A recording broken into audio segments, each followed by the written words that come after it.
ಸಚಿವ ಸ್ಥಾನದ ಆಕಾಂಕ್ಷಿಗಳಾಗಿದ್ದ ಹಿರಿಯರಿಗೆ ಇದೀಗ ಬಿಗ್ ಶಾಕ್ ಎದುರಾಯಿತು. ಹಿರಿಯ ಶಾಸಕರಿಗೆ ಶಾಕ್ ಕೊಟ್ಟ ಡಿಸಿಎಂ ಡಿಕೆ ಶಿವಕುಮಾರ್. ಸಚಿವ ಸ್ಥಾನದ ಆಕಾಂಕ್ಷಿಗಳಾಗಿದ್ದ ಹಿರಿಯರಿಗೆ ಶಾಕ್, ಹಿರಿಯ ಶಾಸಕರಿಗೆ ಶಾಕ್ ಕೊಟ್ಟ ಡಿಸಿಎಂ ಡಿಕೆ. ಸಂಪುಟ ಪುನರ್ರಚನೆಗೆ ಬಿತ್ತು ತಾತ್ಕಾಲಿಕ ಬ್ರೇಕ್. ಪಂಚರಾಜ್ಯ ಚುನಾವಣೆ ಮುಗಿಯುವವರೆಗೆ ಬ್ರೇಕ್. ಇದು ಸಂಪುಟ ಪುನರ್ರಚನೆಗೆ ಸಮಯವಲ್ಲ ಎಂದ ಡಿಕೆ ಶಿವಕುಮಾರ್. ಪಂಚರಾಜ್ಯ ಚುನಾವಣೆ ಮುಗಿಸೋಣ, ಆಮೇಲೆ ನೋಡೋಣ. ದೆಹಲಿಗೆ ತೆರಳಿದ್ದ ಹಿರಿಯ ಶಾಸಕರಿಗೆ ಡಿಕೆಶಿ ಸಂದೇಶವನ್ನ ಕೊಟ್ಟಿದ್ದಾರೆ. ಸಂದೇಶದ ಜೊತೆ ಎಚ್ಚರಿಕೆ ಕೊಟ್ಟಿರೋ ಕೆಪಿಸಿಸಿ ಅಧ್ಯಕ್ಷರು. ಶಿಸ್ತು ಮೀರಿದ್ರೆ ಕ್ರಮ ಕೈಗೊಳ್ಳಬೇಕಾಗುತ್ತೆ ಎಂದ ಡಿಕೆ ಶಿವಕುಮಾರ್. ಸಚಿವ ಸ್ಥಾನದ ಆಕಾಂಕ್ಷಿಗಳಾಗಿದ್ದ ಹಿರಿಯರಿಗೆ ಶಾಕ್ ಎದುರಾಗಿದೆ. ಹಿರಿಯ ಶಾಸಕರಿಗೆ ಶಾಕ್ ಕೊಟ್ಟ ಡಿಸಿಎಂ ಡಿಕೆ ಶಿವಕುಮಾರ್. ಡಿಕೆ ಶಿವಕುಮಾರ್ ಹೇಳ್ತಾರೆ, ಈ ಸಮಯ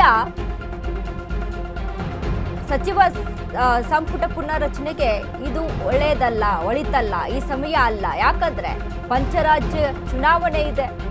ಮೊದಲು ಪಂಚರಾಜ್ಯಗಳ ಎಲೆಕ್ಷನ್ ಮುಗಿಲಿ, ನಂತರ ಇದ್ರ ಬಗ್ಗೆ ತೀರ್ಮಾನವನ್ನು ತೆಗೆದುಕೊಳ್ಳೋದಕ್ಕೆ ಸಮಯ ಬರುತ್ತೆ. ಈಗ ಶಾಸಕರು ಏನು ದೆಹಲಿಗೆ ತೆರಳಿದ್ದಾರೆ, ಅವರ ವಿರುದ್ಧ ಗರಂ ಆಗಿದ್ದಾರೆ. ಇದೇ ವಿಚಾರಕ್ಕೆ ಸಂಬಂಧಪಟ್ಟಂತೆ ಇದೀಗ ಸಚಿವ ಸಂಪುಟ ಪುನರ್ರಚನೆಗೆ ಬ್ರೇಕ್ ಬೀಳುತ್ತಾ ಪಂಚರಾಜ್ಯಗಳ ಎಲೆಕ್ಷನ್ ಆಗುವವರೆಗೂ ಅಂತ ಅಂದ್ರೆ ಎಸ್, ಅದು ಆಗುವಂತ ಚಾನ್ಸಸ್ಗಳು ಹೆಚ್ಚಾಗಿದೆ. ಆದ್ರೆ ಸಿದ್ದರಾಮಯ್ಯ ಅವ್ರು ಏನ್ ಹೇಳಿದ್ರು, ಈ ವಿಚಾರ ಕಿವಿಗೆ ಬಿದ್ದಾಗ ಸರಿ ಆಯ್ತು, ಹೋಗ್ಲಿ, ಅವರ ಪ್ರಯತ್ನವನ್ನ ಅವರು ಪಡ್ಲಿ ಅನ್ನುವಂತ ನಿಟ್ಟಿನಲ್ಲಿ ಪರ್ಮಿಷನ್ ಅನ್ನ ಕೊಡ್ತಾರೆ ಸಿಎಂ ಸಿದ್ದರಾಮಯ್ಯ. ಆದ್ರೆ ಕೆಪಿಸಿಸಿ ಅಧ್ಯಕ್ಷರು ಇದಕ್ಕೆ ವಿರೋಧ ವ್ಯಕ್ತಪಡಿಸ್ತಾರೆ. ಟೈಮ್ ಅಲ್ಲ, ಎಲ್ಲ ಹೋಗಿದ್ದಾರೆ, ಸಿಎಂ ಏನೋ ಹೇಳಿದ್ದಾರೆ, but all of them should maintain discipline. Party ಶಿಸ್ತನ್ನ ಎಲ್ಲರೂ ಕೂಡ ಮೇಂಟೈನ್ ಮಾಡಬೇಕು, ಪಾರ್ಟಿಗೆ ಗೌರವ ಕೊಡಬೇಕು. ಬರೀ ಮೀಡಿಯಾ ಮುಂದೆ ಕೂತ್ಕೊಂಡು ಪಾರ್ಟಿ ಹೆಸರನ್ನ ಹಾಳು ಮಾಡಬಾರ್ದು. ಮುಂದಕ್ಕೆ ಎಲ್ಲರ ಭವಿಷ್ಯನೂ ಕೂಡ ಪಕ್ಷದಲ್ಲಿದೆ.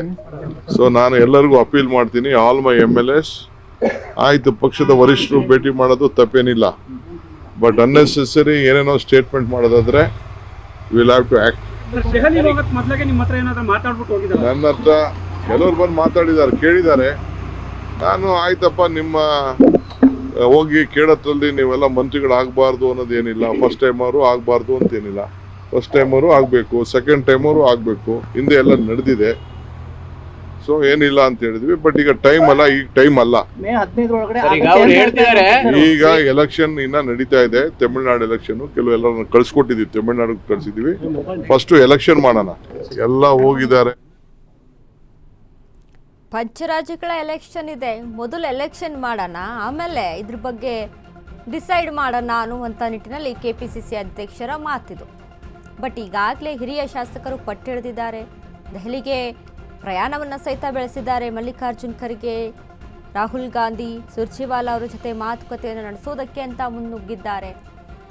ಆದರೆ ಡಿಕೆಶಿ ಅವರ ಈ ಒಂದು ಹೇಳಿಕೆ ಏನು, ಈಗ ಹಿರಿಯ ಶಾಸಕರು ಪ್ರಯತ್ನವನ್ನ ಪಡ್ತಾ ಇದ್ದಾರೆ, ಅದಕ್ಕೆ ಬ್ರೇಕ್ ಬೀಳುವಂತ ರೀತಿಯಲ್ಲಿ ವ್ಯಕ್ತವಾಗ್ತಾ ಇರುವಂಥದ್ದು.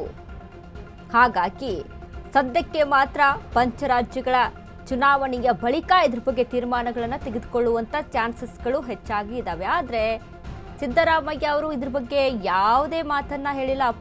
ಅಪೋಸಿಷನ್ ವಿಚಾರಕ್ಕೆ ಸಂಬಂಧಪಟ್ಟಂತೆ ವಿರೋಧವನ್ನು ಸಹಿತ ವ್ಯಕ್ತಪಡಿಸಲಿಲ್ಲ. ಯಾಕಂದ್ರೆ ಈಗ ಸಮಯ ಅಲ್ಲ ಇದು. ಯಾಕಂದ್ರೆ ಸಿದ್ದರಾಮಯ್ಯ ಅವ್ರಿಗೂ ಸಹಿತ ಗೊತ್ತಿತ್ತಲ್ವಾ ಪಂಚರಾಜ್ಯಗಳ ಎಲೆಕ್ಷನ್ ನಡೀತಾ ಇದೆ ಅಂತ. ಆದ್ರೂ ಅವ್ರು ಪರ್ಮಿಷನ್ ಅನ್ನ ಕೊಡ್ತಾರೆ. ಇದೆಲ್ಲವೂ ಸಹಿತ ಒಂದು ರೀತಿಯಾಗಿ ರಾಜಕೀಯವಾಗಿ ಸಾಕಷ್ಟು ಚರ್ಚೆಗೆ ಗ್ರಾಸವಾಗಿರುವಂತಹ ವಿಚಾರಗಳು.